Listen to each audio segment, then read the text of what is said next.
May 18th, 1980, a volcano exploded in the northwestern state of Washington. It killed 57 people and destroyed huge areas of forest. Recently, that volcano has become active again. Today, we tell about the famous Mount St. Helens volcano. The Native American Indians in the state of Washington still call Mount St. Helens by its Indian name, Luit. It means Lady of Fire. In the past 2 weeks, this famous Lady of Fire has been waking up after 24 years of sleep. The last major explosion of Mount St. Helens took place in 1980. The volcano expelled fire, rock, and volcanic gas with a force of 480 kilometers an hour. That explosion was 350 times more powerful than the explosions of the first nuclear bombs. Recent earthquakes near Mount St. Helens were a sure sign that something was happening deep under the ground. Scientists also knew there is a huge area of melted rock deep underneath the mountain. This liquid rock creates pressure. The pressure can cause more earthquakes. When thousands of small earthquakes began to happen, scientists knew Mount St. Helens was becoming active once again. Experts began to closely observe the huge volcano. They placed scientific instruments in many areas on the mountain. These observations are still taking place 24 hours a day. Scientists said the evidence showed a 70% chance the volcano would do something.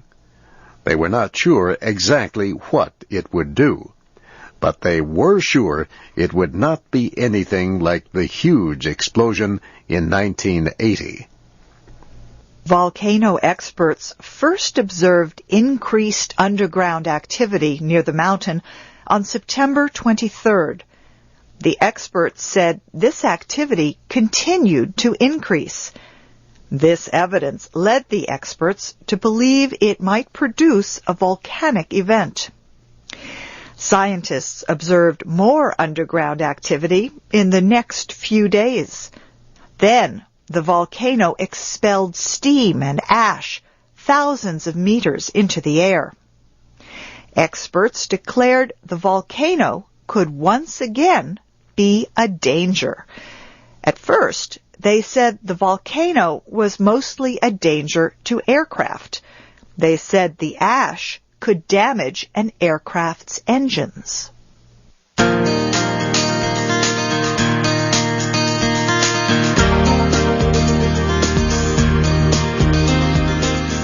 The Mount St. Helens area is a huge national park. Thousands of people visit each year to look at the large volcano and to learn about the violent explosion in 1980. When there is no danger, visitors can even ask for a permit to climb Mount St. Helens. They can walk near the top and see down into the area called the crater. The recent underground activity forced park officials to close the visitors center closest to the volcano. The Johnson Ridge Observatory is only 8 kilometers from the mountain. Park officials told visitors to leave the area immediately. The volcano expelled large amounts of steam for about 30 minutes on Monday, October 4th. Scientists said it was mostly water that had been superheated by the liquid rock far below. The next day, however, the volcano once again began expelling steam and ash several thousand meters into the air. Winds pushed the steam and ash toward the northeast part of the state. When the ash came down, it made driving a car difficult in some areas. Again, scientists said evidence gathered from the volcano showed more explosions were possible. Experts also warned that explosions of steam and ash were not the only concerns. Extreme heat near the top of the volcano could melt the huge formations of ice on the mountain. Some areas of ice are more than 180 meters deep. Experts said extreme heat could melt the ice and start huge floods and mudslides down the mountain. By last Tuesday night, Mount St. Helens had stopped most activity. Instruments that measured underground activity showed very low levels. The earthquakes had almost stopped. Tom Pearson is a scientist with the United States Geological Survey. Mr. Pearson said most evidence showed the possibility of more activity. However, he says there is still a good chance the volcano might go back to sleep. Other experts said all volcanoes go through periods of activity and rest. This could go on for days, weeks, or even months. Officials lowered the threat level by the end of last week. By Monday, October 11th, Mount St. Helens was still producing steam. Cool weather made the steam look more threatening than it was. Research teams were able to measure the heat from near the top of the volcano. The highest surface temperatures were between 200 and 300 degrees Celsius. Experts say Mount St. Helens could still explode if there were an increase in the amount of underground activity. They say the explosion could take place suddenly or with very little warning.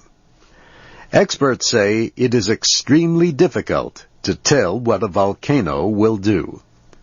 For example, strong earthquakes and other underground activity near the volcano produced good evidence.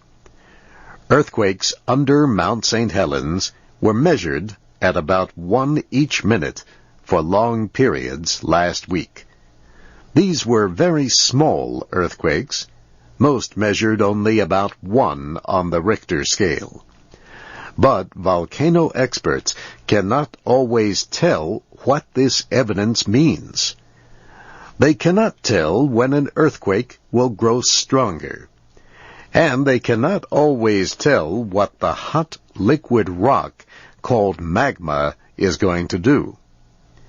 It is also difficult to measure the pressure created by the magma deep inside the volcano. Most often, scientists use all the information they can gather and try to make a good guess. Above all, they try to provide the best warnings when they believe the volcano may become a threat. Around the world, there are more than 600 active volcanoes, those that have exploded within the past 200 years. There are more than 50 active volcanoes in the United States.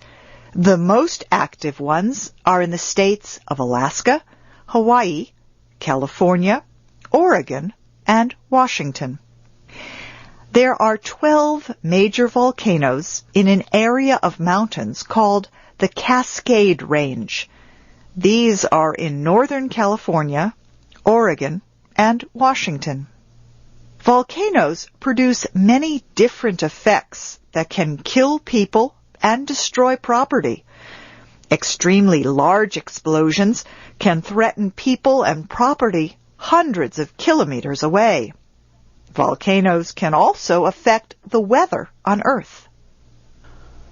Mount St. Helens is just one of a large number of volcanoes that form a circle around the Pacific Ocean. This circle is called the Ring of Fire.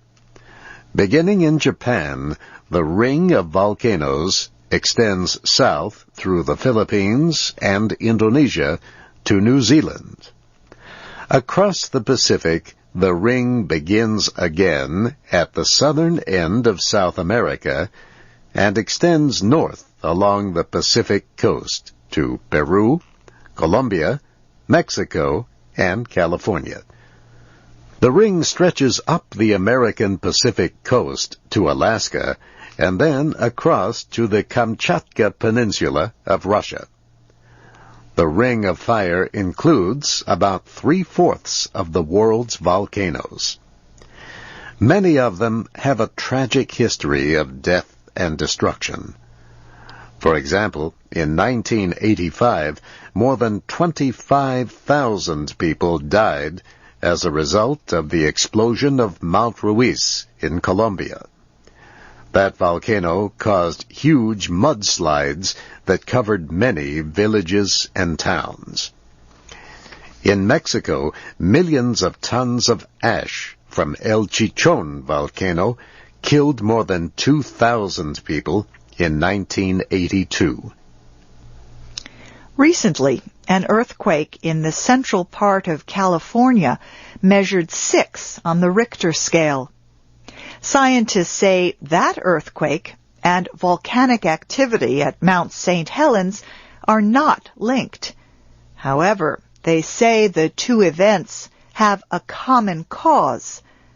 The landmass deep under the Pacific Ocean and the landmass of the Pacific coast are moving toward each other. These landmasses float on liquid rock deep within the earth. This movement is called plate tectonics. It causes earthquakes. It also builds mountains and causes liquid rock deep in the earth to flow near the surface and form volcanoes. As long as these huge landmasses continue to move, people will continue to observe and study earthquakes, and they will study volcanoes like Luit, the Lady of Fire, Mount St. Helens.